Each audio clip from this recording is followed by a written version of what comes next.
Estás escuchando Se llama Soccer, el podcast en español de la MLS y todo el fútbol estadounidense.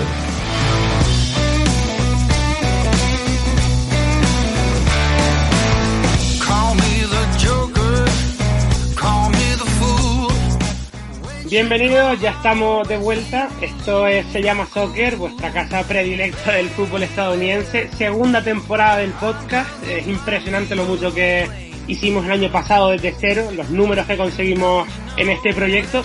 Todo con un abanico de invitados y de colaboradores excepcionales, así que aprovecho también para agradecerles nuevamente su contribución. Y gracias también a todos vosotros, a los oyentes, porque una media de 500 personas nos escucharon cada semana en 2019, cifra que no está nada mal para hacer la primera temporada de un podcast independiente. En esta segunda temporada, como hemos ido anunciando por Twitter, tendremos pequeños cambios y novedades en cuanto a los contenidos. Ahora hablamos de todo esto, pero antes quiero saludar al crack de Agustín Galán. ¿Qué tal? Muy buenas tardes, Jaime. Aquí un año más de vuelta, como Se llama Soccer. ¿Cómo has llevado estos meses sin MLS? Descansando, ¿no? Bueno, descansando con otros proyectos. Tú estás muy al tanto de todo lo que ha ido pasando en estos meses, pero ya con ganas de que se reactive otra vez la Major League Soccer, que se reactive todo el fútbol en Norteamérica. Ya tenemos prácticamente todas las ligas funcionando. Estamos a la espera de Canadá, de Estados Unidos y con ganas de que ya vuelva a rodar el balón, que es lo que nos gusta. Ahora empezamos a hablar de todo ello, pero decía antes que esta temporada vamos a tener cambios, algunas novedades en el programa. La primera de todas, por ser la más evidente, es esta sintonía, Trainwreck se llama, de Martin Calvert. Era una de las cosas que teníamos que cambiar, la sintonía, porque sabíamos que la anterior era muy larga, nos la había comentado mucha gente también, y creo que hemos acertado con el cambio, ¿no? A mí por lo menos me gusta. Sí, llegamos a un acuerdo de mínimos. Mis peticiones durante más de un año, porque desde antes de que empezara el podcast yo tenía claro una idea de sintonía que nunca ha sido aceptada, pero bueno, con este tema rockero creo que hemos llegado a un entendimiento entre ambos. Ya veremos también para la tercera si la cambiamos y si llegamos más a lo que tú pides. Pero bueno, al final con todo esto lo que esperamos sigue dando pasitos en el crecimiento y la calidad del programa. Y aquí, por cierto, la audiencia jugó un papel importante porque aportaron ideas y críticas constructivas también en la encuesta de satisfacción que hicimos a final de 2019, a la que respondió bastante gente, así que muchas gracias a todos los que lo hicieron. Y si te parece, antes de entrar en faena, lo que es el regreso propiamente dicho del podcast, vamos a comentar las novedades que vamos a tener este año, para poner a todos sobre aviso. Y la primera de todas, creo que por ser la más grande, es que abrimos una cuenta de Instagram para el programa que sirve un poco de buzón al que la gente nos va a enviar sus mensajes de voz, sus audios, para la sección del consultorio. De hecho, una amplia mayoría votó en la encuesta que se hiciera cada 2 o 3 meses y al final lo hemos terminado modificando. Y con este cambio lo que vamos a hacer es contar con los audios de la audiencia, con sus preguntas, buscando enriquecer, supongo que mucho más la sección y que los oyentes pues tengan mayor peso en el programa. Sí, hemos encontrado al final esta vía por Instagram en la que tú estás mucho más acostumbrado a manejar que yo, y pues invitamos a todos desde ya que empiecen a participar, que nos empiecen a mandar sus audios, sus impresiones, que sea también una fuente para consultorio, pero incluso también para iniciar algún debate que a Jaime o a mí se nos ha ido escapando y que vosotros consideréis que es algo que debemos empezar a tratar en el programa, por lo cual también es una vía para que estemos mucho más en contacto que el año anterior. Exacto, que de incluso una pregunta se puede sacar algún debate siempre. Luego, en cuanto a contenidos, pues vamos a seguir manteniendo prácticamente lo de siempre, lo que funcionaba, que eran las sesiones de entrevistas. Intentaremos también contar con jugadores y entrenadores latinos, con protagonistas también de por allí, que el año pasado cojeamos bastante en ese aspecto.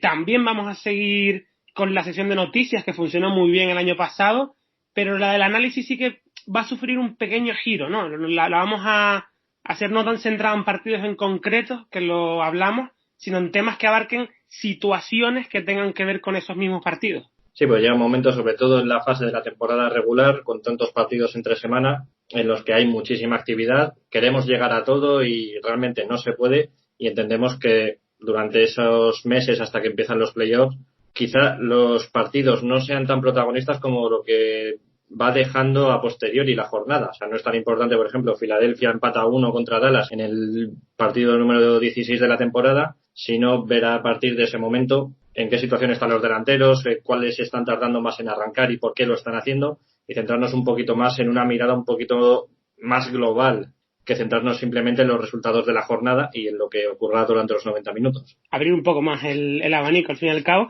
y ya luego, en la medida de lo posible, y del hueco que vayamos teniendo en cada programa, vamos a incluir 3 secciones, es la idea que tenemos, por las que muchos se interesaron en la encuesta. La primera de ellas es abrir una especie de club de cine en el que hablar sobre películas, documentales y series que tengan que ver con el soccer. Ya lo hicimos el año pasado. ¿Con qué película fue? Con la de Estados Unidos, la del Mundial de Brasil, ¿sí? El partido de sus vidas. Exacto, y funcionó bastante bien, por lo visto.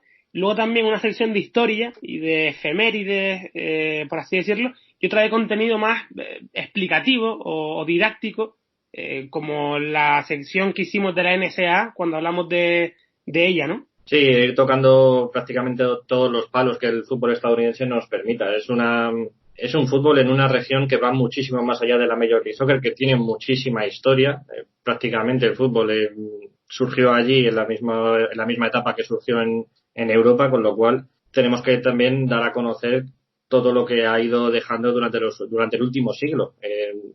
Sin ir más lejos, la US Open Cup, la competición copera, es la segunda competición más antigua del mundo, solo por detrás de la FA Cup. Entonces tenemos que poner estas cosas en valor, explicar cómo han ido surgiendo las distintas competiciones para así entender también el presente que estamos viviendo hoy. Exacto, que parece que el fútbol es algo nuevo en Estados Unidos, pero lo que es nuevo en realidad es la MLS, no tanto el fútbol allí, porque tiene muchísimos años. Pero bueno, no nos vamos a enrollar más, vamos a lo importante. Este es el primer episodio de 2020 de la segunda temporada, y para lo que va a servir, sobre todo es para repasar lo que ha sucedido desde diciembre hasta hoy en la Major League Soccer. Vamos a empezar por otra cosa que también es importante, que es saber en qué punto está la MLS ahora mismo, porque todos sabemos que este año es el 25 aniversario de la liga, pero en estos 25 años, desde que la competición se puso en marcha, todo ha cambiado bastante. Se empieza en 1999, 1996, 1996. Y hasta hoy podemos decir que mínimo hay 3 etapas diferenciadas. Sí, ahora se estaba hablando en estos últimos años de que estamos en la MLS 3.0, pero para mucha gente que se haya incorporado en los últimos años, está bien saber cuáles son cada etapa. Nosotros entonces hemos hecho nuestra propuesta, que no es científica ni mucho menos, pero creo que sirve para explicar cómo ha funcionado desde el 96 hasta aquí, y tenemos también una propuesta de ver si estamos ahora mismo en una cuarta era de la MLS, que se está empezando a abrir este mismo año y ya empezó un poco el año anterior. Entonces hemos dividido MLS 1.0, iría desde su creación en el 96 hasta la llegada de David Beckham, cuando abandonó el Real Madrid para fichar por Los Ángeles Galaxy. En 2007, ¿no? Eso es. A partir de ahí empezaría la MLS 2.0, también conocida como el boom de la era Beckham, pero también de los jugadores franquicia, porque fue ese cambio que permitió que las superestrellas fueran atraídas y estuvieran por encima del límite salarial, y eso ayudara a llevar la liga a un nuevo nivel. Y eso posteriormente, con el paso de los años, llevó a la MLS 3.0, que para mí está en torno a 2014-2015, que es cuando ya las franquicias, además de buscar superestrellas, empiezan a buscar también cómo atraer un talento joven latino que ayude a elevar el nivel de calidad de la liga, que es lo que se ha visto en los últimos 5 años y que realmente no tiene comparación con todo lo que se había hecho antes, porque es mucho más llevadero y mucho más divertido ahora ver un partido de la Major League Soccer que en aquellos primeros 15, 20 años de vida. Sí, pero fíjate, yo quizá dilataría un poco más en el tiempo. El inicio de la 3.0 lo llegaría hasta que empiece en la 2016, 2017, igual incluso 2018 te diría, sí. Que ya cuando empiezan a llegar jugadores jóvenes latinos, es verdad, o quizá un poquito antes también, pero de mucho nombre y pagando mucho dinero por ellos. Lo hicieron equipos como Atlanta, como New York City, Los Ángeles Fútbol Club más recientemente. También se han sumado a eso los Sounders, Toronto, los Galaxy. Claro, dejando de lado traer tantas estrellas veteranas de Europa en el ocaso de su carrera, a punto ya de retirarse, por jugadores como Almirón, como Joseph Martínez volviendo de Europa otra vez al continente americano para relanzar su carrera que estaba un poco estancada, el Piti Martínez saliendo de Argentina para recalar en la MLS y no en Europa, Diego Rossi también, intentando que la liga estadounidense sea ese puente que le lleva algún día al viejo continente. Y luego también, en cuanto a la MLS 2.0 que lo mencionabas antes, quiero apuntar que también dentro de ese efecto Beckham, que es por lo que se conoce esta etapa mucho más, algo importante también es que se logró en esa etapa, en 2008 o 2009, si no recuerdo mal, el primer acuerdo de negociación colectiva entre la liga y el sindicato de jugadores, que es algo también muy importante. No, desde luego.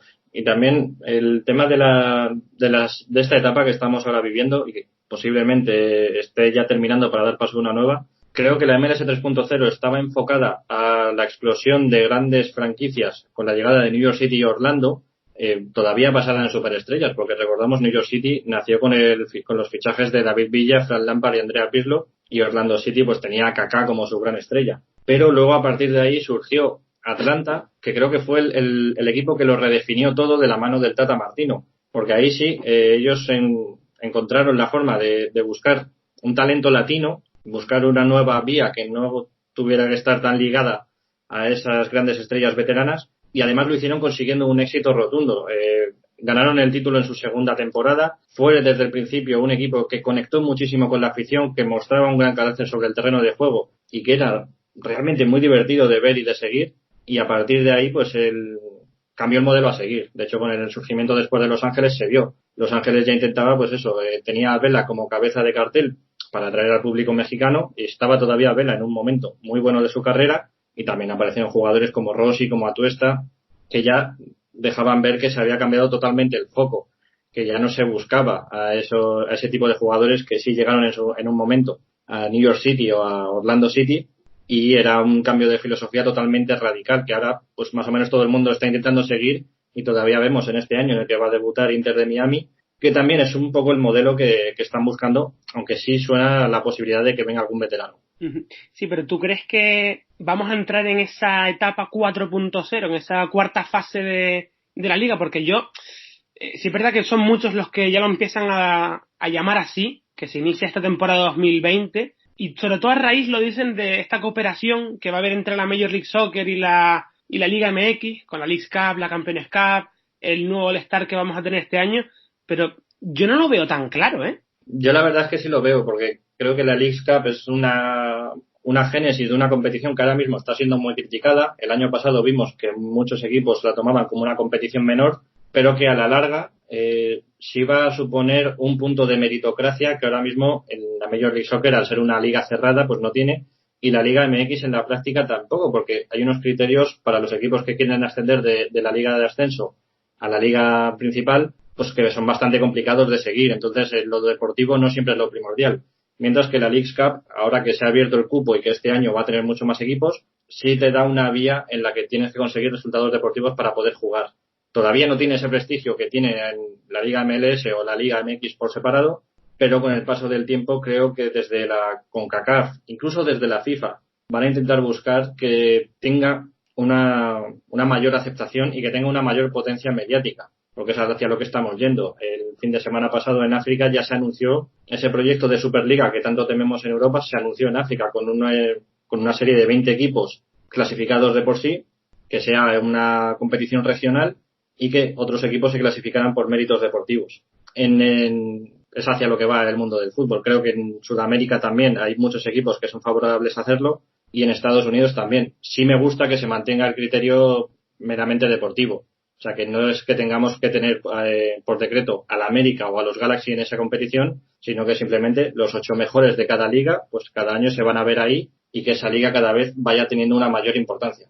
Ahora te comento yo por qué no creo que estemos entrando en una etapa 4.0, pero ahora que mencionas lo de la Leagues Cup, hace poco estuve pensando cuál era la viabilidad del torneo, cuál era el futuro, y no sé si estás de acuerdo conmigo en que quizá lo que vendría mejor, antes que una Leagues Cup, que un torneo paralelo a las dos ligas nacionales, sería implantar un torneo que realmente tuviese impacto sobre las dos ligas. Es decir, si New York City se enfrenta a Tigres y Los Ángeles a Chivas, que el resultado de esos partidos tenga efectos directos sobre la clasificación, que el que gane se lleve 3 puntos y si empatan se reparte un punto cada uno. O sea, para que cada uno de esos puntos le afecte en su liga particular. Exacto. No sé si igual sería lo más conveniente, un tipo de, como sucede en las ligas de béisbol de Estados Unidos, que ambas ligas juegan partidos entre sí y tienen efecto sobre las clasificaciones. Claro, eso deja en una situación de desventaja a los equipos que no estén participando dentro de esa liga.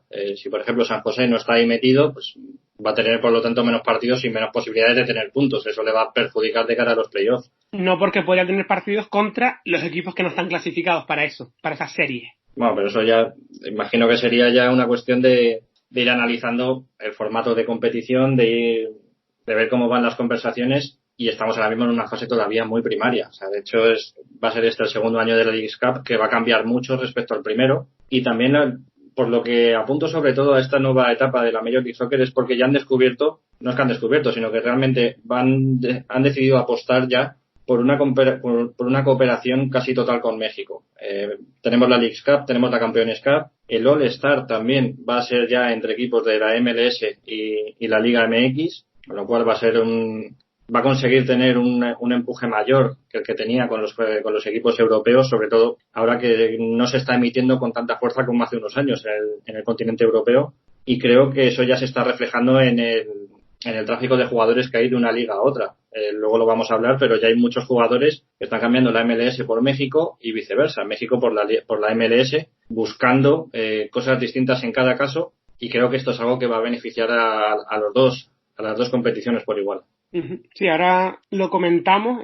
Yo, quería terminar diciendo que no creo que estemos en una etapa 4.0. Me parece que no es suficiente esto que está pasando. No me parece que la piedra angular de esta nueva era tenga que ser esa alianza entre la MLS y la Liga MX. Me parecería más relevante que se cambiasen las normas de la liga, que hubiese más presupuesto para gastar en fichajes, que los propios equipos rompieran el mercado contratando jugadores por muchísimo dinero, que se lograse una mejor agencia libre en la liga. Parece que eso sería mucho más relevante, y a partir de ahí, si llega a pasar este año, como puede llegar a suceder, lo veremos en los próximos días si el nuevo acuerdo tiene todas estas cosas, pero en caso de lograrse, sí estaría de acuerdo en que entramos en una nueva etapa, y ahí metería esto que está pasando entre la MLS y la Liga MX, pero si no, yo creo que dejaría esta cooperación en la 3.0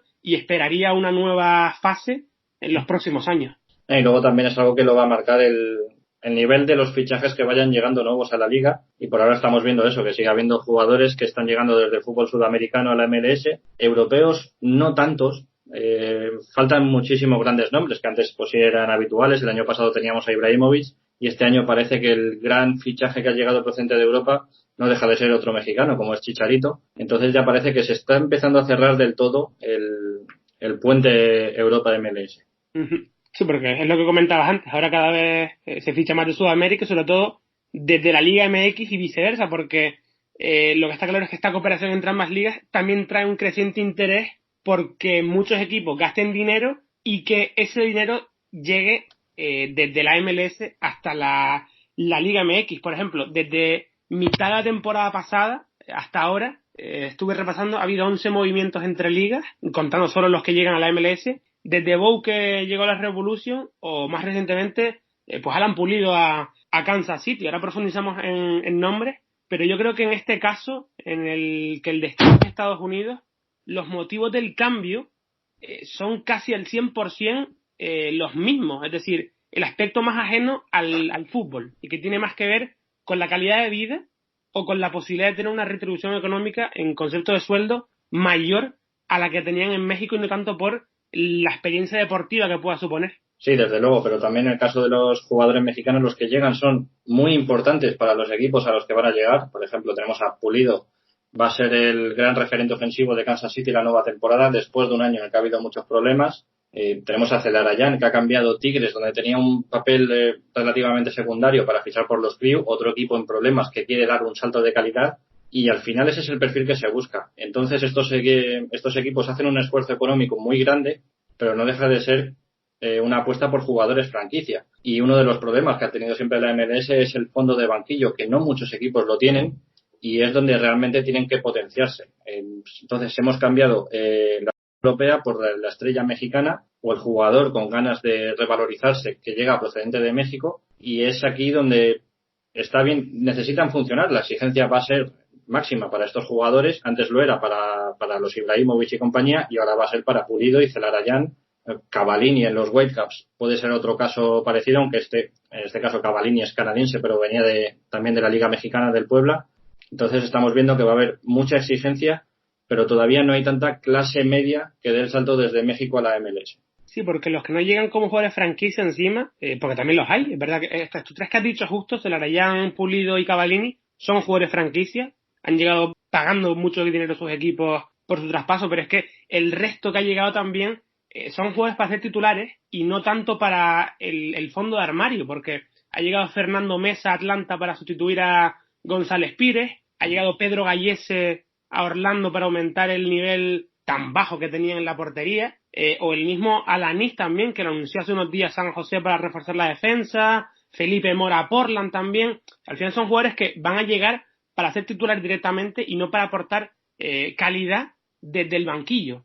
Eso es, y luego a la inversa, el camino contrario, lo que buscan los jugadores que se van de la MLS a México es una mayor competitividad, que es algo que se van a encontrar en todos lados, una mayor presión, porque hay jugadores, por ejemplo, González Pires no tiene el mismo cartel mediático que pueda tener Chicharito, y ahora se va a encontrar en México una mayor presión que la que tenía en Atlanta, siendo la presión de Atlanta bastante grande porque era uno de los grandes equipos. Pero también tenemos otros casos. Saucedo estaba jugando en Salt Lake y de hecho en las declaraciones que tuvo cuando se le presentó con la camiseta de Pumas, él hacía referencia a eso, que en su equipo, en Real Salt Lake, no pasaba nada si la temporada terminaba clasificándose para los playoffs o no clasificándose para los playoffs. Y a partir de ahí, ellos sí que van a tener una exigencia mucho mayor y ellos sí que pasan a ser fondo de armario de calidad. Entonces, en ese sentido, la Liga MX todavía está por delante, pero hay muchas cosas en las que la MLS en los últimos años ha copiado conceptos de la Liga Mexicana y de otras ligas europeas y sudamericanas que le han servido para potenciar mucho su imagen de marca.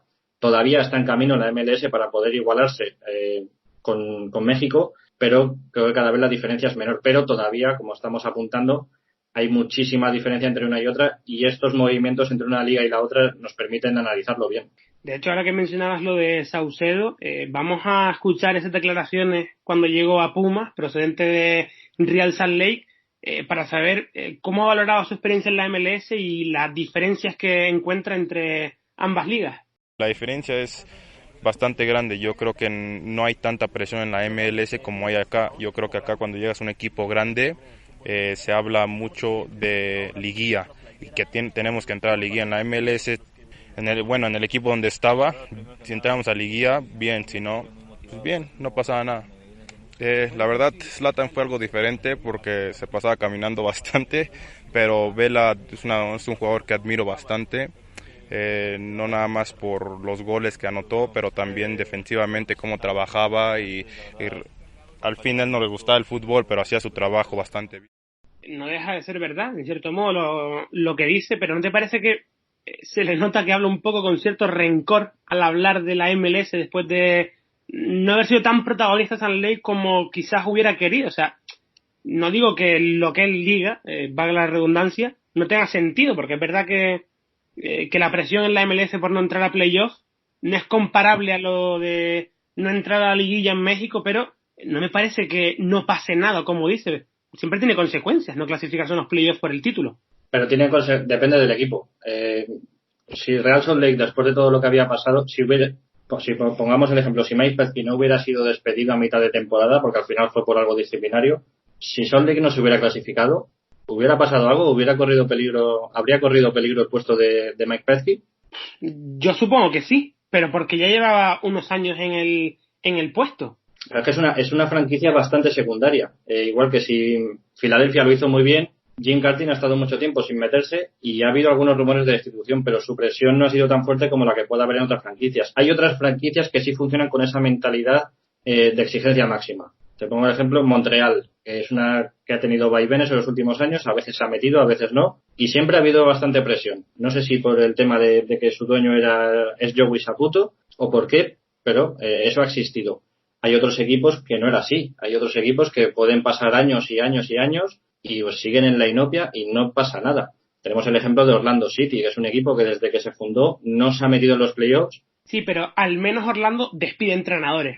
Han pasado 3 o 4 por ahí ya, ¿eh? Han pasado, pero al principio tuvieron a Mike Pesky, no funcionó. El año pasado tenían un entrenador en el que no sabía, realmente tú veías el equipo y no sabías cuál era su objetivo. Y parecía que simplemente era dejar pasar la temporada. Y en el momento en el que pasamos de mitad de temporada regular, los equipos que ya son conscientes de que no tienen nada que hacer, protagonizan una bajada de brazos espectacular. Y eso pasa porque no hay mucha presión mediática. Hay algunos equipos de los que apenas hay información todavía en 2020 y también por parte de la afición, evidentemente.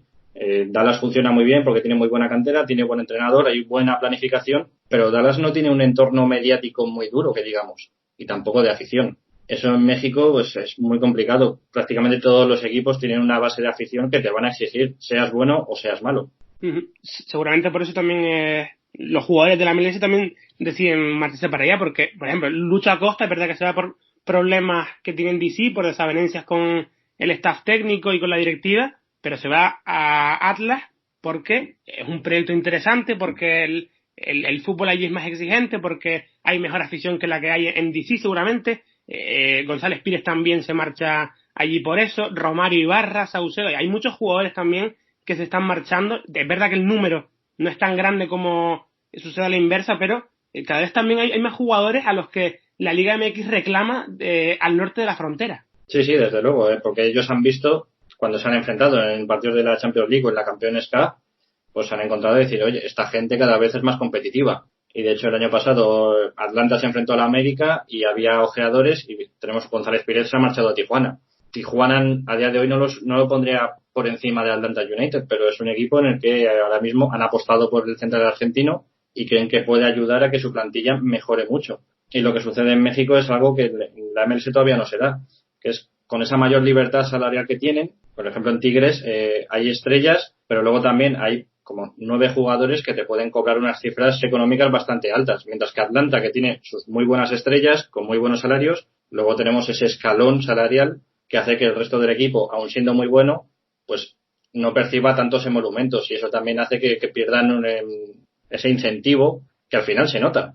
Pues si tú estás jugando y cobras 100.000 y tienes al delantero de tu equipo que cobra 7 millones, vas a tener una tendencia natural, aunque tú seas muy competitivo y aunque seas muy profesional, a decir que lo arregle este señor que cobra más. Claro, es que de hecho yo recuerdo unas declaraciones de Joseph Martínez. Llegaba a Atlanta cobrando mucho dinero, no tanto, no llegaba a cobrar 7 millones como puede cobrar ahora mismo Chicharito en la MLS, pero llegaba cobrando mucho dinero y se encontraba jugando en un vestuario con personas que cobraban menos de $100.000 y decía, oye, ¿yo dónde me he metido a jugar? ¿Qué clase de liga es esta? ¿Qué diferencias hay entre unos jugadores y otros? Es enorme. O sea, al final el desequilibrio que hay en la MLS es muy grande, y eso es verdad que en la Liga MX paga menos dinero a sus estrellas, a las grandes estrellas, pero a los jugadores de nivel medio les paga mucho más dinero, y por eso también es una de las razones por las que la Liga MX es mejor liga que la MLS. Sí, de hecho hay un artículo de hace unos días de Tom Marshall en ESPN que se analiza un poco las dos ligas y el flujo que hay de jugadores, y pone el ejemplo de Tigres. Dice, en Tigres te puedes encontrar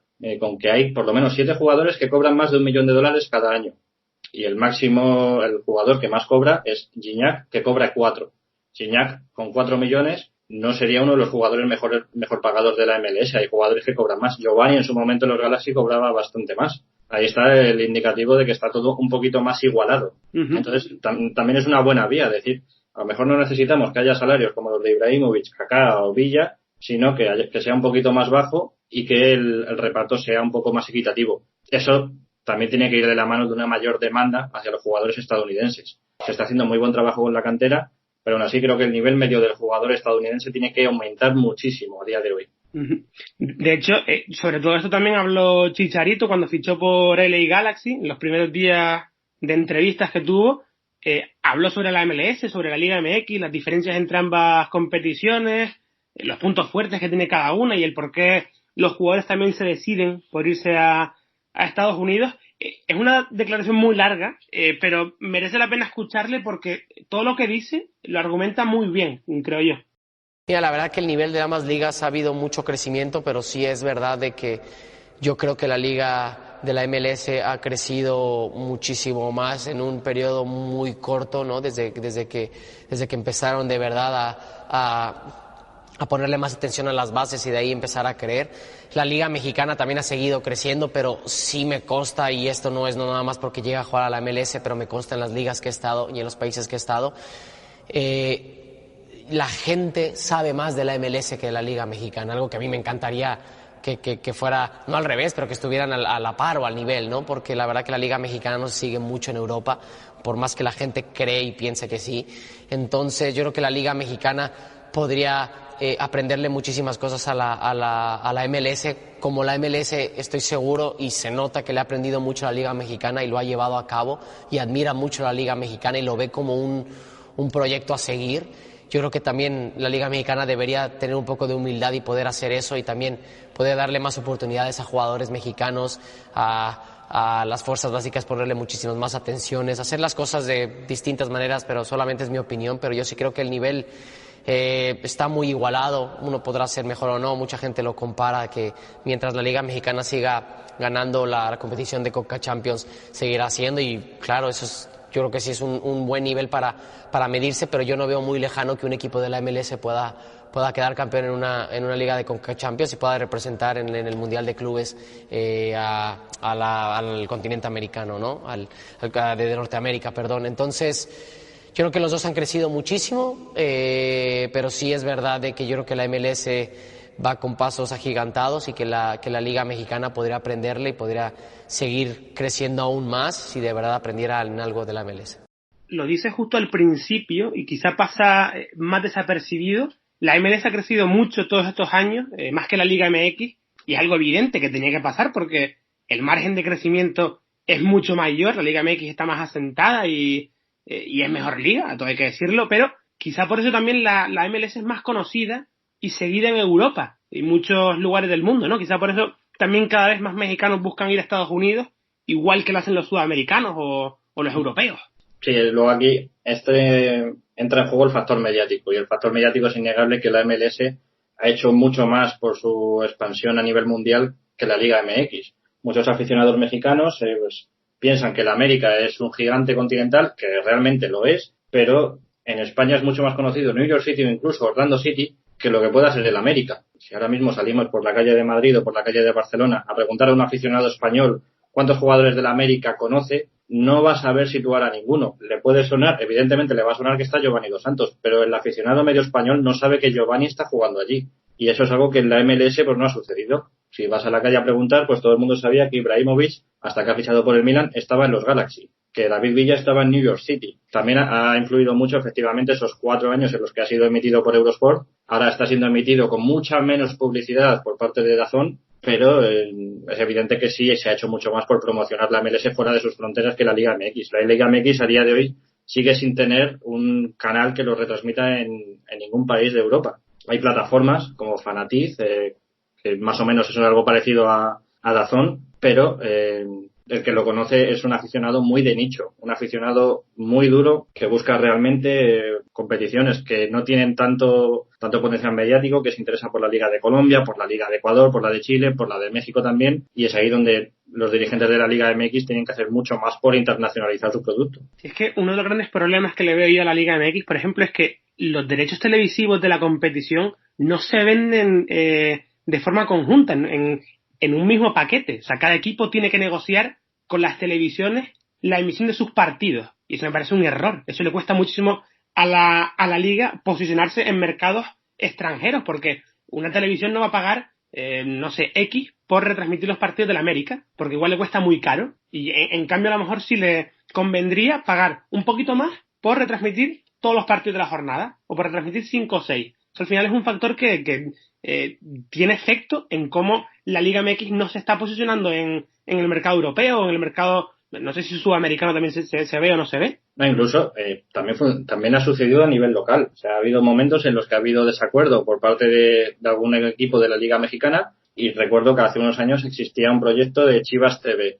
En su momento, Jorge Vergara, que era el dueño de Chivas en aquel momento, decidió que los partidos no se iban a televisar por la televisión nacional, que él iba a crear su propio canal de televisión que se iba a ver por internet, y por ahí era la única vía para ver los partidos de Chivas. Aquello fue un desastre. El primer día, pues el sistema colapsó porque todo el mundo se quería meter. Además, había que pagar individualmente por cada partido, que es algo que a día de hoy es una auténtica locura. Y el resultado fue que durante un tiempo pues la gente no veía los partidos de Chivas, no era consciente de cómo le iba a Chivas, pues porque era muy complicado acceder a sus partidos y al final la gente terminaba desistiendo. Entonces ese descontrol ha existido siempre y es lo que tú dices, tenía que haber ido todos a una, y es algo que ahora con la nueva denominación de Liga MX creo que se está intentando para que la liga funcione como un todo y no como una guerra de taifas en el que cada uno va por su cuenta y a ver quién consigue mayor popularidad.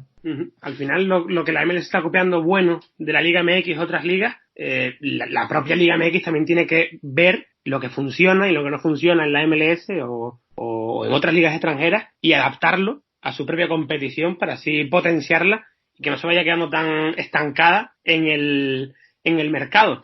Bueno, vamos también a repasar el mercado de fichajes, si te parece, así de forma general por cada equipo, pero entrando también en detalle en lo más importante. Y de Chicago Fire, ya lo comentamos hace algunos días tú y yo, muy raro lo poco que han avanzado en el mercado, solo han traído, así que pueda considerar un movimiento significativo, a Robert Beric del Saint Etienne por 4 millones y casi que ya está. Sí, el fichaje del draft, de la academia y tal, pero no terminan de cerrar bien la plantilla, de tener un roster competitivo a priori. Se les escapó Chicharito, que se decía que estaban detrás de ellos. Se le va a escapar Pizarro seguramente, que irá a Miami. Es bastante decepcionante lo que está pasando en Illinois, ¿no? Es una franquicia que para mí es una gran incógnita a todos los niveles esta nueva temporada con la nueva equipación. No sé si llegamos a hablar a final de temporada de la nueva equipación, del nuevo escudo, una nueva identidad visual por completo para Chicago, nuevo dueño, nuevo estadio, van a ir al Soldier Field. De todas formas, ¿sabes lo que leí el otro día? A raíz de esto que comentas del escudo y tal, que se va a cambiar el año que viene porque la franquicia ha recibido con buenos ojos las críticas de la afición. Sí, no, de la afición y de la no afición, a todo el mundo le ha chocado bastante. Es un cambio además que rompía con todo lo que era el primer escudo de Chicago Fire, era como romper con toda la tradición de raíz, y eso imagino que habrá molestado a la gente. Ha cambiado también el nombre, ahora es Chicago Fire Football Club, un poquito más europeo, pero bueno, queda ver una vez que empiece la temporada cómo funciona esta plantilla. Recordamos que ahí también está el español Álvaro Medrán, que lo han fichado ahora, y pues vamos a ver cómo va a ser esta era post-Belko Paunovic. Luego también una franquicia que no se está moviendo mucho, que es una incógnita bastante grande, es New York Red Bulls. Es verdad que ha logrado la sesión otra vez de Josh Sims y ha sustituido a Robles con Jensen, que llega del Utrecht, pero han vendido a Kemar Lawrence y a Michael Murillo, que eran dos pilares en cada uno de los laterales. Han ido al Anderlecht por 3,5 millones nada más, han recaudado entre los dos, y me parece que el equipo no se está moviendo lo suficiente para ser competitivo este año, y ya lo hablaremos más profundamente en la previa de la MLS cuando la hagamos, pero no veo que puedan entrar en playoff. Bueno, a día de hoy es todo bastante borroso.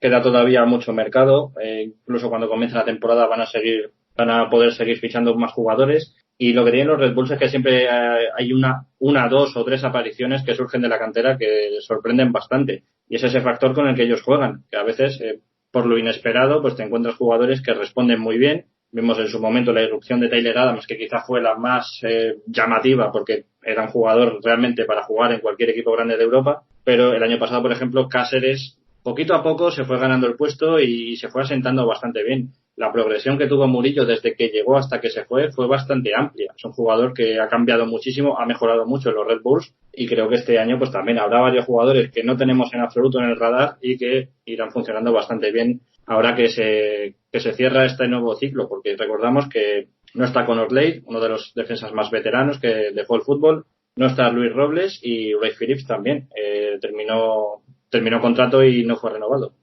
Sí, de hecho, cuando comentabas lo de los canteranos que suben cada año al primer equipo, recuerdo que cuando subieron a uno, Juan Mesa habló especialmente muy bien de él, y que quizá podría ser una próxima venta al nivel de lo que fue Tyler Adams al Leipzig, por lo bueno que es, por la proyección que tiene. Así que habrá que estar atento a él. No recuerdo el nombre ahora mismo, no lo tengo a mano, pero ya lo comentaremos.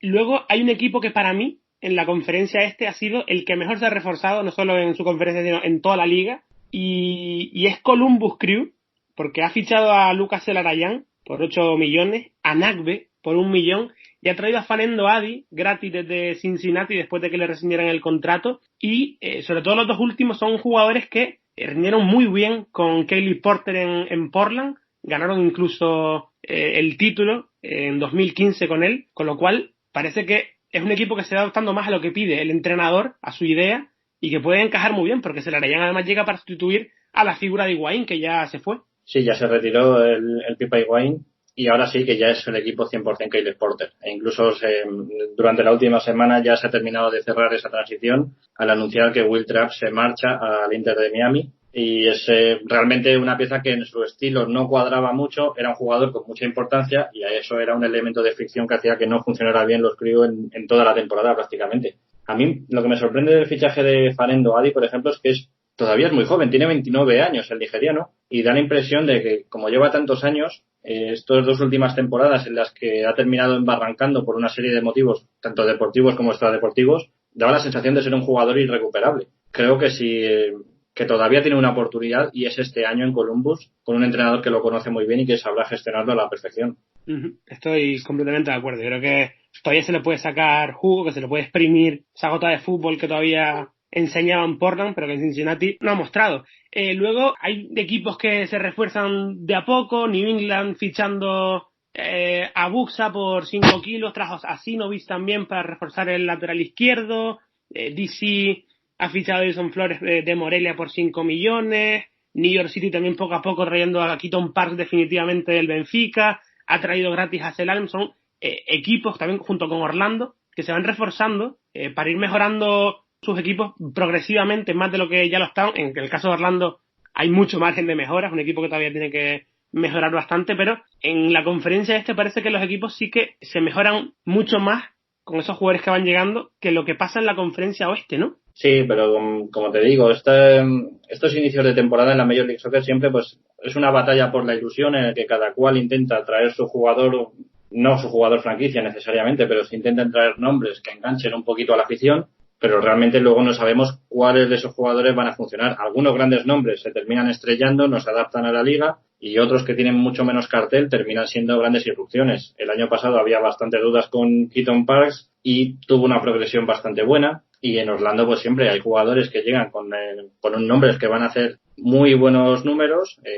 La pareja de centrales, Chaney y Jansen, se decía que iba a ser muy buena, que iba a ser muy sólido defensivamente el equipo, y ya vimos que no, que aquello seguía funcionando igual de mal que en años anteriores. A este año han traído a Gallese, pues vamos a ver cómo el portero titular de la selección peruana termina funcionando. Entonces, ahora vemos una lluvia de nombres que es bastante difícil ubicar, porque también cada vez son más equipos. Es un poco caótico todo, pero a medida que la temporada vaya avanzando, pues ya vamos a ver cuáles son los fichajes que han podido adaptarse bien a la liga, o cuáles han llegado y no era lo que se esperaba de ellos, o ellos mismos se han visto sorprendidos por la competición de uno u otro modo.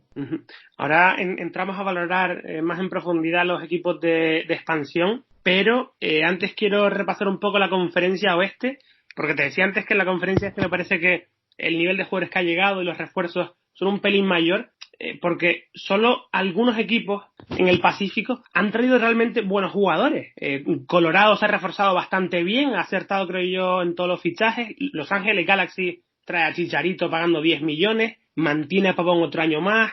También están Sacha Cliestan, Insúa y Katay, que suple el hueco de Alessandrini. Kansas ha acertado con Pulido, trayéndolo para tener esa cuota de goles que no terminó dando Neme la temporada pasada. Y estoy viendo también a Portland, que ha fichado a Jimmy Chara para reforzar también un poco esas bandas, porque también ha llegado Nies Goda, delantero, y entiendo que por ahí Savares igual va a jugar con 2 puntas este año, un 4-4-2 quizás, cambiando un poco el estilo que veíamos viendo en temporadas anteriores, que era un 4-2-3-1. Te retomo lo de Kansas City. ¿Das por hecho que Pulido va a ser una apuesta segura y que va a triunfar sí o sí? Hombre, a ver, no lo tengo 100% seguro, pero sí es verdad que pagando 10 millones por un jugador, entiendo que el equipo está seguro de que el nivel de triunfo, de éxito que pueda haber con él es cercano al 100%. No se va a pagar tal cantidad por un jugador por el que no sabes si realmente te puede rendir bien o no. No sé, es que también otra cosa en la que se está metiendo ahora la MLS con las grandes inversiones es en el factor riesgo. O sea, tú puedes invertir todo el dinero del mundo en un jugador y ese jugador puede no funcionarte, puede no adaptarse la familia, puede entrar en un bucle de lesiones. Vamos a ver, yo es que realmente el recuerdo que tengo de Pulido no es tanto por lo que hizo en Chivas, sino por lo que hizo sobre todo en el Olympiacos. Y ahí sí lo recuerdo que jugaba un poquito más volcado a la banda, y en Kansas City el mensaje que se ha dado es no, este señor viene para ser el delantero centro, va a ser el delantero centro, va a ser el 9, va a ser de que nos dé un gran número de goles, y tradicionalmente los números 9 en Kansas City no han dado grandes números, no han estado luchando por la bota de oro de la MLS. Entonces, para mí, el fichaje de Pulido quizás sea uno de los de mayor riesgo dentro de la liga este año. Sí, es verdad que en Kansas siempre los jugadores que han aportado cuota goleadora son los jugadores de segunda línea, los extremos, el mediapunta, no tanto el 9, aunque es verdad que Nemeth empezó la temporada pasada a muy buen nivel, marcaba pues casi un gol por partido, al final se acaba pagando. Y luego, un caso aparte, creo yo, es Los Ángeles Fútbol Club, porque sigue fichando aparentemente muy bien de Sudamérica. José Cifuentes y Francisco Ginella han llegado en este mercado para apuntalar el mediocampo, después de que se haya ido Lee Wing a Miami. Y también tiene a Diego Palacios, que lo fichó en septiembre, todos jugadores sudamericanos. Y luego, para la portería, ficha a Kenneth Verme, que llega del fútbol holandés para cubrir la marcha de Miller a Minnesota. Y me parece que la opción de Cisniega titular se va diluyendo. No sé, porque Vermeer es un portero ya bastante veterano. De hecho, me sorprendió. Yo no sabía que era tan veterano, como está ya bastante entrado en la treintena. Y sí veo a Bob Bradley con ganas de darle a Cisniega un protagonismo que el año pasado la verdad es que se ganó por las actuaciones que tuvo en la temporada regular. Y ojalá este año el portero mexicano tenga bastante más peso. Pero sin lugar a dudas, para mí el triunfo de Los Ángeles es que no se ha ido Rodríguez, no se ha ido Rossi, y Vela va a seguir muy bien acompañado en la punta de ataque. Y en cuanto a los equipos de expansión, vamos a hablar de ellos un poco por encima, pero también en profundidad, del mercado, de su situación institucional, de los problemas a los que se están enfrentando últimamente y tal. Y quiero empezar por Nashville porque me parece el más preocupante de los dos. Primero porque en el plano estrictamente deportivo su mercado no me llama nada la atención. Hay muchos jugadores secundarios, muchos jugadores de la USL, del draft de expansión, de jugadores de muy bajo nivel.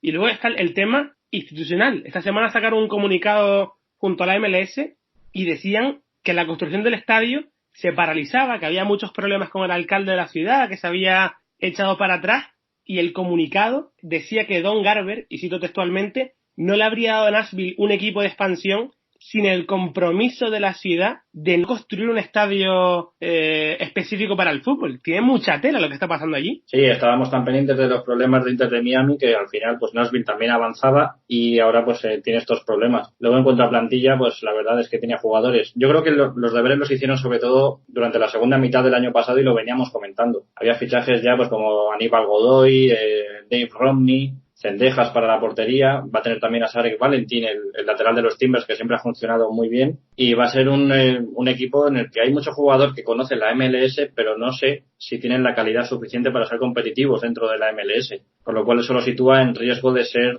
un equipo como Minnesota en su primera temporada o Cincinnati. Uh-huh. Yo es que no sé si quizás ser muy drástico, pero cada vez empiezo a autoconsolidar mi idea en mi cabeza de que Nashville es un espejo de Chivas USA, y con esto no digo que pues a lo mejor vayan a tener el mismo final, que es la desaparición, pero hablo sobre todo de la forma que tiene la franquicia de funcionar, porque no han invertido mucho en marketing, por lo que he investigado, la ciudad no muestra interés por el equipo, se han vendido muy pocos abonos de temporada, el equipo es deprimente en sí, su plantilla, ahora tiene este problema del estadio, entonces igual no termina desapareciendo, pero tampoco descarto que de repente la MLS diga un año, bueno, pues como este equipo no funciona, vamos a moverlo a otra ciudad. ¿A dónde? Pues, no sé, a Las Vegas, a Phoenix, a Detroit, a Louisville, a Indianapolis, a donde sea, pero a donde funcione. Sí, vamos a ver cuál es la respuesta sobre todo de la gente, porque al final Cincinnati no funcionaba muy bien desde el punto de vista deportivo, pero tenía mucho apoyo. Minnesota también, ahora con el nuevo estadio, pues se ha visto que tiene una afición que realmente aprieta, y entonces es eso lo que le hace tener una identidad propia. Va a depender mucho de cómo responda la gente a Nashville. Uh-huh.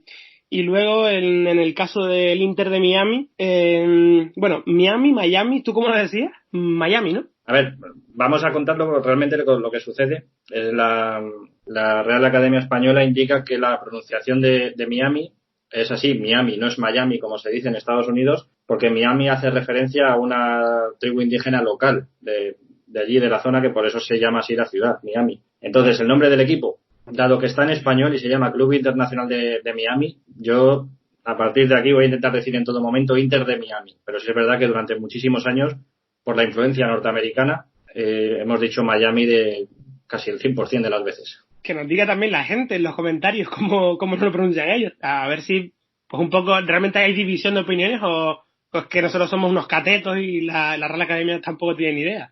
Hombre, creo que la Real Academia, pues, idea tiene. Yo intento seguir siempre lo que ellos dicen. Vamos a hacerlo. Pero bueno, ¿qué estaba diciendo? Que bueno, Miami es como la cara opuesta de lo que es Nashville, ¿no? Al menos de forma rotunda en el aspecto deportivo. Sí, deportivamente es verdad que han tardado mucho en anunciar a su entrenador, pero también avisaron que iba a ser un equipo en el que las estrellas iban a llevar la voz cantante. Eso para mí, ya lo dije el año pasado en alguno de los podcasts, le quita un poquito de autoridad a Diego Alonso, sobre todo si traen figuras muy potentes. Estoy pensando sobre todo en Edinson Cavani, que la rumorología lo sigue situando allí, después de que no fichara por el Atlético. Pero sí es verdad que están construyendo un equipo con mucha gente joven para que tenga una mayor identidad con la gente allí, con la nueva afición. Y vamos a ver si funciona, pero también es verdad que tradicionalmente, y de esto quizá debamos hacer un programa especial, Miami ha sido un lugar muy conflictivo y muy complicado para que el fútbol se asiente. Uh-huh. Sí, pero es que además Miami, como franquicia de expansión que es, ha fichado mucho, que era lo normal, ha fichado bien a priori y ha fichado muy caro también. Pero sobre todo, lo que yo saco de aquí es que ha fichado dando en la tecla con lo que exige su mercado, igual no tanto en lo deportivo, mirando que evidentemente es un aspecto importante y es para lo que realmente pelean, pero sobre todo para salvar ese conflicto que ha tenido la ciudad siempre con el fútbol, porque Miami es una ciudad con mucho latino, con mucho hispanohablante, y el equipo tiene 9 jugadores, 9 nacionalidades latinas diferentes, o jugadores con raíces latinas. Eso atrapa mucho y abarca mucho mercado, crea arraigo directamente con la población local, se consigue que la gente se identifique con ellos y por tanto con el equipo. Y en este sentido me parece que han acertado de lleno, pero es que además con buenos jugadores que decíamos, Matías Pellegrini, Julián Carranza, hay buenos jugadores y todavía falta por llegar Rodolfo Pizarro, que es la guinda del pastel. Sí, pero hay mucha población latina en Miami, eso es innegable, pero sobre todo las comunidades que más dominan allí son la cubana y la venezolana. Y en Cuba y Venezuela, por detrás del fútbol, a muchísima distancia, está el béisbol como deporte rey. Entonces es mucho más fácil que un equipo de béisbol triunfe allí que un equipo de fútbol, y es lo que tiene problemas siempre Inter de Miami. Sí hay un venezolano, porque han fichado a Macún. ¿De dónde es Agudelo? ¿De Venezuela también? No, Agudelo es estadounidense de orígenes colombianos. Bueno, pero tiene orígenes colombianos, por lo menos. Es un acierto, ¿ves? Sí, es un acierto. Luego también pues tiene los argentinos, tiene también a Luis Robles, que es estadounidense de origen puertorriqueño, Román Torres, que es panameño, pero el problema es cómo conseguir ese clic, ese enganche con esa afición cubana y venezolana para que se interesen muchísimo más por el fútbol de lo que lo hacen. Entonces, creo que Inter de Miami tiene que apostar, evidentemente, por el público latino. Sus tweets están en su gran mayoría publicados en español. El nombre del equipo está en español. Su entrenador, Diego Alonso, es hispanohablante, mexicano. Entonces, creo que la identidad está clara. Es la vía por la que van a seguir apostando el equipo de David Beckham y compañía. Pero de ahí a que luego el equipo tenga ese apoyo, pues vamos a ver. Recordamos que uno de los equipos que ha desaparecido dentro de la MLS actual fue Miami Fusion, que en su momento apostó por el pibe Valderrama como su gran apuesta. Y que desapareció en aquella primera etapa que comentábamos, en la MLS 1.0. Tampoco quiero olvidarme de Miami, que lleva gastados $15 millones en fichajes, principalmente en Carranza y Pellegrini, y podrían irse a los 25 si llega Pizarro, que va a llegar seguramente. Y todavía faltaría, se supone, un último jugador franquicia, puede ser Cavani a lo mejor, o puede ser otro, y por el que quizá a lo mejor paguen un traspaso. Así que igual hablamos de que se plantan en los 30 millones en traspasos en su primer año, cuando Los Ángeles se gastó casi 10 en su temporada de expansión, la 2018, y Atlanta 15 en 2017, con lo cual es casi el doble. La apuesta es tremenda. Sí, la apuesta es fuerte porque además necesita que el equipo funcione. Porque Jorge Marcelo Claure sobre todo lo ha intentado muchísimo. En su momento lo intentó con el Barcelona a principios del siglo XXI, no consiguió llevarlo y ahora sí, después de mucho sufrimiento, ha conseguido llevarlo. Y voy a corregir la primera de la temporada, que he metido la pata muy gravemente. El pibe Valderrama fichó por Tampa Bay Mutiny, no por Miami Fusion. Allí estaba sobre todo Chicho Serna, Pablo Mastroeni en su momento. Me he equivocado un cruce de cables, pero bueno, estáis acostumbrados ya. Te lo perdonamos, hombre, te lo perdonamos. Bueno, a ver, voy a terminar ya que estamos con Miami, con el tema del estadio. Evidentemente sabemos que va a jugar en Fort Lauderdale, no va a jugar en la ciudad de Miami propiamente dicho, va a jugar a las afueras. El estadio prefabricado y provisional ya está construido, se supone que van a estar ahí solo unos años, pero yo cada vez me hago más a la idea de que si New York City cumple este año su sexta temporada en la MLS sin construir el estadio, y que no se va a construir antes de 2025, segurísimo, pongo la mano en el fuego y me juego $10 a todo el que nos escuche, se los doy si esto sucede. Entonces, si New York City no ha conseguido eso en Nueva York, no veo por qué Miami lo va a conseguir en menos de 5 o 10 años a este ritmo. Pero eso al final el que deja mal es a Don Garber, que situaba la construcción de un estadio propio como uno de los requisitos sine qua non para estar en la liga.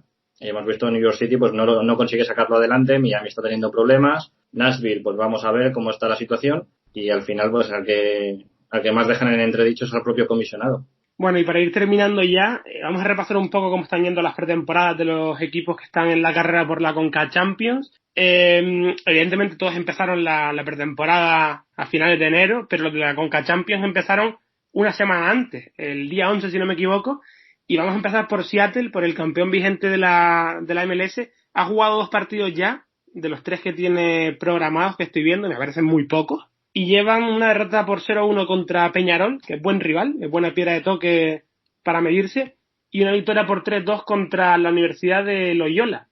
Y no sé, a mí no me transmite mucha confianza el equipo con estos resultados, y también por el mercado que están haciendo, que es que apenas se han movido. No se han movido mucho, están ahora esperando, sobre todo están preparando el partido de la Champions League. Ellos tienen una eliminatoria que es bastante cruda contra el Olimpia hondureño. Entonces, yo creo que ahora mismo los equipos están más preocupados en que la pretemporada sea muy buena, que tenga mucha carga física para poder llegar bien a ese partido y que los jugadores no terminen pagando el precio de la falta de adaptación. Entonces habrá muchos equipos que prefieran no fichar tanto, no traer tanta cara nueva, sino ponerse a punto físicamente para poder intentar competir y no caer a las primeras de cambio. Uh-huh. Luego el campeón del Supporter Shield, Los Ángeles, jugó 2 amistosos de los 4 que tiene, los 2 los ha ganado y bien además, 2-0 contra Peñarol también, como Seattle, y 3-1 contra el nuevo New York City de Ronnie Deila. Para mí está siendo el equipo que mejor pretemporada está haciendo, a pesar de no poder ver sus partidos porque no se emiten en ningún lado, pero sí es verdad que ellos lo van a tener complicado en Conca Champions porque juegan contra León. Sí, quizás sea el emparejamiento de mayor intensidad. Seattle contra Olimpia lo va a tener bastante complicado también. Montreal contra Saprissa. Ahí creo que Saprissa va a ser favorito, pero el partido entre Los Ángeles y León creo que es el cruce estrella de estos octavos de final. Y ha hecho bien Los Ángeles en cruzarse con New York City, sobre todo para tener una posible medida con un equipo que también está en la misma situación, para ver si ellos necesitan apretar un poquito más, si están en un buen momento y a partir de ahí ir calibrando. Sí, porque sobre todo a New York City en cuanto a resultados en pretemporada no le está yendo muy bien. Es verdad que el nivel de rivales que ha tenido es altísimo. Tuvieron a Corinthians, a Palmeiras y al propio Los Ángeles, y salvo contra los californianos que perdieron 1-3, las derrotas contra los brasileños fueron por la mínima, 1-2. Vale, sí, son derrotas, pero al final estamos hablando de un equipo con un nuevo entrenador que introduce nuevos conceptos, nuevos mecanismos, que mete su idea en el equipo, y eso cuesta verlo reflejado en el campo de la noche a la mañana, pero creo que hay que ser pacientes con ellos, tienen buen equipo, y en Conca Champions hay que darles un poco de pensar que sí pueden solventar con garantías la primera ronda, por lo menos. Sí, para mí New York City tiene una ventaja sobre el resto y es que se enfrenta al San Carlos costarricense, es un equipo debutante en la competición. Creo que San Carlos ha fichado muchísimas caras nuevas, entonces ahí New York City, manteniendo gran parte del bloque del año anterior, pues sí tiene una ventaja en términos de automatismo y todo va a depender del punto de vista físico. Como digo, en la pretemporada nos tenemos que olvidar de rivales, tenemos que olvidarnos de resultados y nos tenemos que fiar en lo que hagan los preparadores físicos de cada equipo para que los jugadores estén bastante bien. Luego tienen el riesgo añadido de que eso pueda conllevar un bajón en la primera parte de la temporada regular, que hemos visto durante los últimos años de forma recurrente, además. Uh-huh. Y otro de los grandes de la competición que está clasificado es Atlanta United como campeón de la US Open Cup. ya ha jugado 3 partidos de los 5 que programó la franquicia de Georgia. 2 victorias que estoy viendo contra los Red Bulls y contra Filadelfia, por 2-1 y 4-0 respectivamente. Aparentemente muy convincente el equipo de Frank de Boer. Y luego un empate a 1 contra el Elfsborg sueco. Sí, aparentemente convincente, pero para mí hay 2 cosas que Atlanta United va a echar mucho de menos esta temporada. Uno es González Pires y el otro es Julian Gressel. Son 2 jugadores que, por lo que sea, o no se han sentido valorados del todo o no han terminado de conectar con las ideas de Frank de Boer, y eso va a mermar bastante su potencial deportivo. A eso le sumamos que ahora tiene un emparejamiento con el Motagua, pero en cuartos de final lo más probable es que se cruce con un América que va a venir herido porque le quitó la Campeones Cup, que es un torneo que al fin y al cabo el América pues sí intentó disputar y Atlanta se lo ganó bien. Entonces creo que lo va a tener muy complicado, que su camino va a ser bastante corto, y más o menos como pasa con Columbus. Este año creo que vamos a ver un Atlanta mucho más parecido a lo que quiere Frank de Boer que a lo que quería la plantilla el año anterior. Comentabas también el tema de Gressel, que no lo hablamos antes en el apartado de fichajes, sobre todo por lo que se ha ido el alemán, es porque Atlanta no podía o no quería pagarle lo que el jugador exigía y creo yo que merecía. Sí, claro, es que lo tendrían que haber convertido en un jugador franquicia. Y me da igual que no tenga nombre. Era uno de los mejores jugadores del equipo en los últimos años. Desde la etapa del Tata Martino hasta el último año con Frank de Boer. Y al final es una cuestión de, creo que él no se ha sentido valorado y con toda la razón ahora se ha ido a DC United, donde imagino que sí va a ser un jugador muy importante en esta nueva etapa. Uh-huh. Ya luego el último equipo de todos, Montreal, solo ha jugado un partido, es raro. Victoria por 3-1 contra DC. Henry al mando del equipo en su segunda aventura en los banquillos, dando sus primeros pasos con el equipo canadiense. Claramente el equipo más flojo de todos, los representantes de la MLS, que a ver qué papel hacen con Conca Champions, porque mientras que a New York City lo veo más capaz, pese a tener entrenador nuevo, de llegar a más lejos en el torneo, sobre todo superar esa primera ronda, a Montreal no lo veo en esa misma situación, igual que al equipo de Nueva York, lo veo con peores opciones. Sí, para mí Montreal este año es una incógnita. El hecho de contar con Thierry Henry para mí ahora mismo no es garantía de nada. Creo que es un jugador que fue muy grande en su momento y ahora como entrenador pues tiene que crearse el nombre. De hecho, su primera etapa en el Mónaco fue bastante oscura. Ya hablaremos de ello en próximos podcasts, que ya tenemos ahí agendado un invitado que nos va a poder hablar mucho mejor de lo que fue Henry en el Principado de Mónaco, y además se cruza con Saprissa, que desde el año pasado yo ya avisaba que en la Liga CONCACAF era un equipo que me gustaba bastante. Ha conseguido retener a Ugalde por el momento, tiene jugadores como Johan Venegas, que conoce bastante bien la MLS por su paso por Minnesota, y tiene un entrenador también como Walter Centeno, que fue muy importante como jugador en Costa Rica, y creo que sí, que es un equipo que la Conca Champions puede competir bastante bien. Uh-huh. Iba a decirte de hacer una porra, un pronóstico sobre quiénes creíamos que iba a llegar más lejos de estos 5 equipos, cuál haría más el ridículo, si veías que alguno tenía opciones de cargarse algún equipo de la Liga MX y tal, pero mejor lo dejamos para la semana que viene, ¿no? Cuando hagamos la pre de la Conca Champions. Mejor lo aparcamos, que hoy ya he cometido un error y tampoco quiero sumar muchos más en el primer podcast. Vale. De todas formas, vete haciendo tus cálculos. Yo más o menos lo tengo casi claro. Si es verdad que alguna duda tengo con algún equipo, me lo voy a pensar y ya pues lo decimos la semana que viene. Pero nada, estoy mirando si nos queda algo por hablar de lo que tenemos en la escaleta, pero hemos cumplido con todo, ¿no? Sí, por ahora sí. La semana que viene pues tendremos otro enfoque totalmente distinto. Pues nada, Agustín, un abrazo y hasta la semana que viene.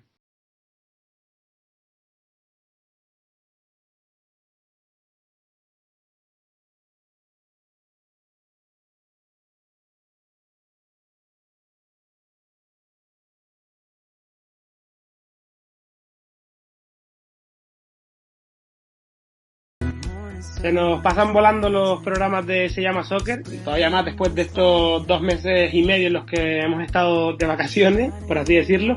Se nos ha hecho un poco larga la off-season, vosotros incluso nos lo recalcabais en redes sociales, que cuando volvíamos, que nos echabais de menos y tal, y la verdad que habéis sido pues un poco la gasolina que hace funcionar este podcast. El año pasado llegamos a los 28.000 reproducciones en iVoox, casi 30.000 contando el resto de plataformas.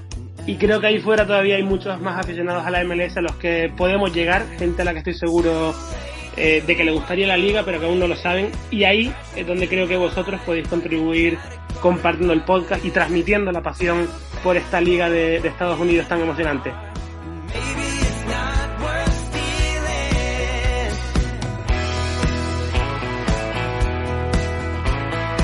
Recordad que tenéis a vuestra disposición el Twitter del programa, @sellamasoccer.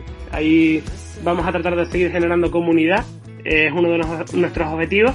Y luego estrenamos perfil en Instagram esta temporada, como comentamos antes, y va a servir para subir otro tipo de contenidos y sobre todo como buzón para que nos hagáis llegar vuestros mensajes y vuestras preguntas para el consultorio, para hacerlo todo mucho más dinámico y que vuestra participación en el programa sea mayor.